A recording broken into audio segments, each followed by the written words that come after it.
வணக்கம். இது உங்கள் சிம்பிள் தமிழ் ஃபேக்ட்ஸ் சேனல். பிடிச்சிருந்தா சப்போர்ட் பண்ணி சப்ஸ்கிரைப் பண்ணுங்கள். இன்றைக்கி நம்ம எதை பற்றி பேச போகிறோம் அப்படின்னா, சஷ்டியில் முருகருக்கு விரதம் இருந்தால் நமக்கு கேட்டது கிடைக்கும். அந்த சஷ்டி விரதத்தை பற்றி தான் உங்கள் கூட நான் பேச வந்திருக்கேன். வாங்க வீடியோக்குள்ளே போகலாம்.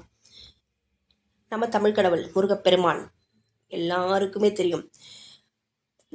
பல்லாயிரம் பேர் வணங்கும் ஒரு தெய்வம் முருகப்பெருமான்.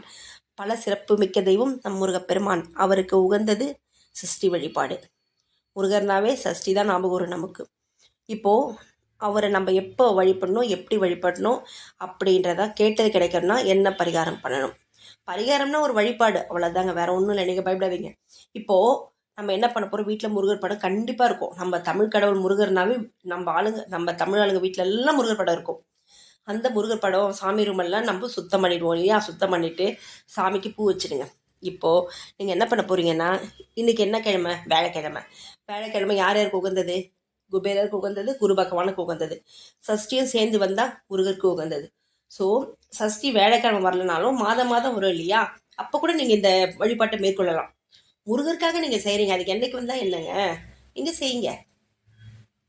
முருகரை நினச்சி சஷ்டியில் விரதம் இருந்தால் நீங்கள் கேட்டது நிச்சயம் கிடைக்கும். இது ஐதீகம், இது உண்மை. அதனால் குழந்தை பிறக்கணும் அப்படின்றது மட்டும்தான் சஷ்டியில் விரதம் இருக்கணும். அதாவது குழந்தை பேர் தள்ளி போகுதுன்றவங்க மட்டும்தான் சஷ்டி விரதம் இருக்கணும்னு அவசியமே கிடையாது. யார் வேணா இருக்கலாம். நம்ம முருகரை நினச்சி யார் வேணாலும் கேட்டதை இது எனக்கு வேணும் அப்படின்னு மனசார கேட்டிங்கன்னா அதை அவர் கொடுப்பாரு. அதனால் எல்லாருமே சஷ்டி விரதம் இருக்கலாங்க. ஆண் பெண் அப்படி பாகுபாடெல்லாம் கிடையவே கிடையாது. இப்போது நீங்கள் என்ன பண்ணுறீங்க,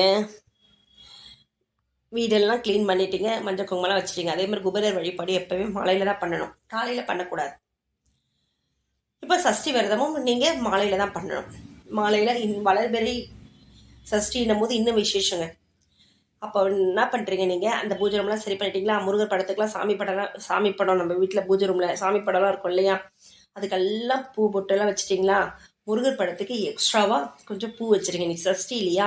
அதுவும் அவருக்கு பிடித்த ரெட் கலர் பூ. நான் சொன்ன ஏற்கனவே பதிவில் சொல்லியிருக்கேன் பாருங்கள், செம்பருத்தி பூ. அந்த ஒத்த செம்பருத்தி பூலாம் கிடைச்சா ரொம்ப சந்தோஷங்க. அது நம்ம ஏரியாவில் கிடைக்குமான்னு தெரியல. அது யாரும் ஃப்ரெஷ்ஷாக இருந்தால் நல்லாயிருக்கும். யார் வீட்டில் இருந்தால் கேட்டு பாருங்கள், இல்லைனா விட்டுடுங்க. அப்படி இல்லைன்னா அரளி இருக்குது இல்லைங்களா, ரெட் அரளி, அது கூட நீங்கள் வைக்கலாம் முருகருக்கு. எப்போவுமே முருகர்னாவே டக்குன்னு உங்களுக்கு ஞாபகத்துக்கு வர வேண்டியது செம்பருத்தி, இந்த ரெட் கலர் அரளி, இந்த ரெட் கலர் பூ என்னென்ன இருக்கோ வாசனையான பூ அதை வைக்கலாம். கனகாம்பரம் வைக்காதீங்க. வாசனையான பூ என்ன பூ இருக்கோ அதை நம்ம முருகருக்கு ரெட் கலரால் போட்டோம்னா ரொம்ப ரொம்ப நல்லது. இல்லாத பட்சத்தில் மல்லி போடலாம், மல்லியும் போடலாம். ஆனால் பெஸ்ட்டு ரெட் கலர் பூ தான் இருக்கும். இப்போது நம்ம என்ன பண்ணுறோம், பூவை வச்சு அலங்கரிச்சிட்டோம். இதுக்கப்புறம் அந்த தாம்பலம்னா வெத்தலை நம்ம விளக்கேற்றுறதுக்காக ஒரு தட்டுங்க. தட்டு பித்தளை தட்டை எடுத்துக்கோங்க, நல்லா பெருசாக, கொஞ்சம் உங்கள் கிட்ட இருக்க சைஸில் கொஞ்சம் பெருசாக எடுத்துக்கோங்க. அதில் ஒரு ஸ்டார் கோலம் போட்டுடுங்க. ஸ்டார் அதில் தெரியும்ல, ஓம் சரவண பவா 6 எழுத்து.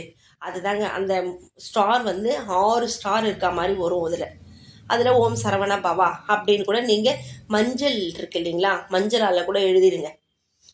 மஞ்சளில் ஸ்டார் போட்டு அதில் ஒரு குங்குமம் போட்டு வச்சு எழுதிட்டிங்களா? இப்போ நீங்கள் அந்த இலை வச்சுருக்கீங்க இல்லையா, வெத்தலை வாங்கிக்கோங்க. நல்ல கிழியாத ஓட்ட ஒடிச்சல் இல்லாத வெத்தலையாக எடுத்து க்ளீன் பண்ணி வச்சுக்கோங்க. ஒரு 6 வெத்தலை எடுத்துருங்க. எடுத்து அந்த 6 உங்களுக்கு இடம் இருக்குது, நான் மனையில் வச்சு செய்யட்டுமா அப்படின்னாலும் செய்யுங்க. இல்லை என்கிட்ட தட்டு இருக்குது, பெரிய தட்டு அப்படின்னாலும் இப்போவே சொல்லிடுறேன், எவர் சில்வர் பயன்படுத்தக்கூடாது. ஒரு வெள்ளி தட்டாக இருக்கணும், இல்லையா பித்தளை தட்டாக இருக்கணும். இப்போது அதில் என்ன பண்ணுறீங்க, ஸ்டார் வரைஞ்சிட்டிங்களா? வரைஞ்சிட்ட பிறகு அதில் ஒரு குங்கும மஞ்சள் வச்சுக்கோங்க. வச்சுட்டு 6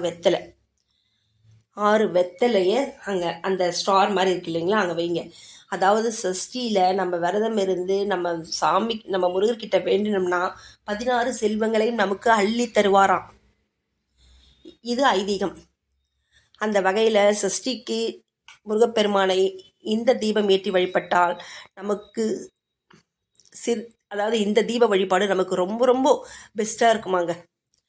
நம்ம வேலைக்கிழமை இன்றைக்கி வரதுனால வேலைக்கிழமை குபேரர் பூஜை பண்ண மாதிரி ஆச்சு, குரு பகவானுக்கு பூஜை பண்ண மாதிரி ஆச்சு, நம்ம முருகருக்கு பூஜை பண்ண மாதிரியும் ஆயிடுச்சு.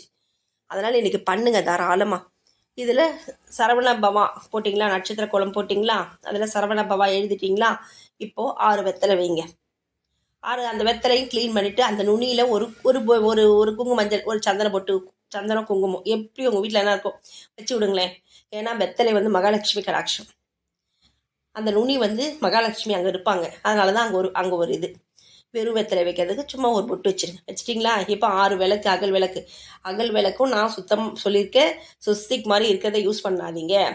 மண்ணால் செய்யப்பட்ட ஒரு விளக்கு ஷைனிங் லெஸ்ஸாக இருக்கும். அந்த மாதிரி அகல் யூஸ் பண்ணிங்கன்னா உங்களுக்கு இரட்டிப்பு பலன் அப்படின்னு ஏற்கனவே பதிவில் நான் போட்டிருக்கேன். அந்த மண் அகல் விளக்கு ஏற்றுனீங்கன்னா உங்களுக்கு நீங்கள் கேட்டது நிச்சயம் நடக்கும். நம்ம நினைப்போம், என்னடா இது இவ்வளோ பரிகாரம் சொல்கிறாங்க, நம்ம என்னென்னவோ பண்ணோம், நமக்கு பலிக்கலையேன்னு. நம்ம பண்ணுற ஒரு சின்ன சின்ன தவறு கூட நமக்கு அது பிரேக் ஆகிடுங்க. அந்த பரிகாரத்தை நமக்கு ஒர்க் அவுட் ஆகிடாமல் பண்ணிடும். அது நமக்கே தெரியாமல் நம்ம பண்ணுற தப்பு. இந்த அகல் இருக்குது பார்த்தீங்களா, அந்த சொசைக்கு மாதிரி போட்ட அகல், அதுதான் நிறைய விற்கிது. அது வாங்காதீங்க.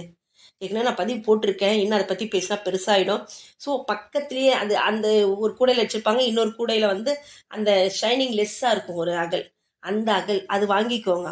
அதில் ஏற்றுனீங்கன்னா அது மண்ணால் செய்யப்பட்டது. அது ஏற்றுனீங்கன்னா உங்களுக்கு நல்ல பலன். நீங்கள் என்ன நினச்சி கேட்குறீங்களோ, பஞ்சபூதங்கள் நடக்கும் தானே அந்த மண், அதில் செய்கிறாங்க இல்லையா. அதனால நம்ம கேட்டது குயிக்காக நடக்குங்க. அதனால் அந்த விளக்கு தயவு செய்து ஏற்றுங்க. இப்போது 6 விளக்கு எடுத்துட்டிங்களா. அதுக்கு பொட்டு மஞ்சள் அதெல்லாம் வச்சுடுங்க. வச்சுட்டு உங்ககிட்ட நெய் இருந்தால் நெய் ஊற்றுங்க. நெய் இல்லைன்னா நல்லெண்ணெய் இருந்தால் நல்லெண்ணெய் ஊற்றுங்க. வேறு எண்ணெய் ஊற்றக்கூடாது. பஞ்சத்திரி போடுங்க. பஞ்சத்திரி போட்டு உங்கள் முருகரை, நம்ம முருகரை மனசார என்ன நினச்சி குடும்பம், அவருடைய நாமம் என்ன நாமம், அவரை என்ன நினச்சி கும்பிடுவோம். நம்ம என்னன்னு கூப்பிடுவோம். ஓம் முருகான்னு கூப்பிடுவோம். அப்படி இல்லைன்னா ஓம் சரவண பவா அவருடைய நாமம், 6 எழுத்து மந்திரம். ஓம் சரவண பவா அப்படின்னு கூப்பிடுவோம். அவரை மனசில் நினச்சிட்டு அவருடைய நாமத்தை அவருடைய மந்திரமாக சொல்லுங்கள். ஓம் சரவண பவா, ஓம் சரவண பவா சொல்லிட்டே இருங்க. வேறு எந்த ஒரு எண்ணமும் உங்களுக்கு விளக்கேற்றும் போது வரக்கூடாது. 6 அகலையும் ஏற்றி முடிச்சிட்டிங்களா. முடிச்சுட்டு அவருக்கு நம்ம வீட்டில் இருக்க கற்கண்டோ எதுவும் அவருக்கு படைப்போம். அதை வச்சுட்டு தூப தீபம் காமிச்சிட்டு ஒரு கற்பூர ஆரத்தி காமிச்சிட்டு நீங்கள் பாட்டு சாமி கும்பிட்டு எழுந்து வந்துடுங்க. கொஞ்சம் நேரம் கழித்து அந்த பிரசாதத்தை வீட்டில் இருக்கவங்களுக்கு நம்மளுக்கு ஷேர் பண்ணி சாப்பிட்டுக்கோங்க. இல்லை நீங்கள் சக்கரை பொங்கல் செய்கிறீங்கன்னா செஞ்சு வைங்க. சாமிக்கு பாயசம் செய்கிறீங்களா செஞ்சு வைங்க. உங்களுக்கு என்ன தோணுதோ. அப்படி எதுவுமே செய்யலையா, பழம் இருக்கா, மெயினாக வந்து சாமி கும்பிடும்போது வெத்தலை பாக்கு பழம் வைக்கணும். நம்ம ஒரு தீபம் தானே ஏற்றுறோம். கல்கண்டு கூட குட்டி குட்டி கல்கண்டு இருக்குது, டைமண்ட் கல்கண்டு. அதை வாங்கிட்டு வந்து பேக்கெட்டில் வச்சுக்கோங்க. அதை கூட எடுத்து அந்த ஒரு சின்ன தட்டு அதில் வச்சு சாமிக்கு நெய்வேத்தியமாக வச்சுடுங்க. அவ்வளோதான். இந்த மாதிரி சஷ்டியில் செய்யுங்களேன். 6 விளக்கு.